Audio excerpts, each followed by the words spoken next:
Man, this is a good spot. We got a bunch of big bucks in here. And here's a scrape that's already here. A lot of times you can use this particular urine to make a mock scrape, but we're gonna go ahead and use the scrape that the bucks have naturally made.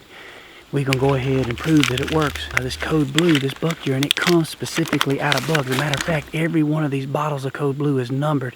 Whether you get doe estrus, whether you get buck urine, it's all labeled back to the deer it come from. So we're gonna go ahead and put some, basically an intruder buck urine into a scrape that another buck has already made.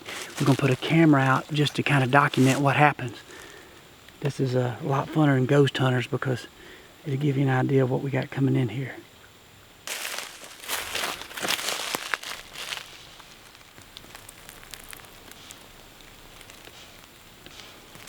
That's plenty enough. Man, this stuff is loud, son. Whew, loud. But that's what we want. We want a different kind of stank.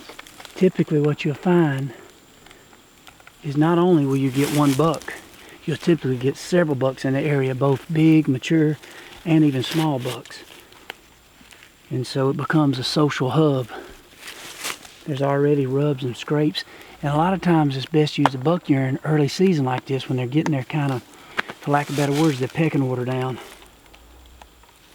These bucks are very territorial, but this time of year they'll tolerate each other. But as it starts getting later in October or even mid-October, they start getting a really severe attitude.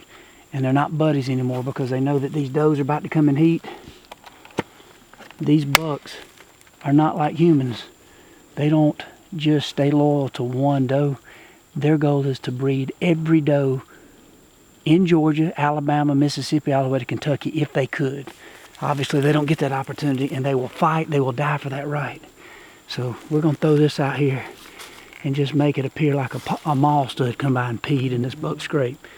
We'll come back 4 or 5 days. More likely we'll come back and go ahead and hunt this stand because we saw, based on what this Big and Jay's got, we got several shooters in this area. 2 big shooters, 1 big mature buck that is just a big old cull buck, but 2 nice trophy animals, you know, Pope and Young kind of deer. I think it's gonna be a good year in Georgia.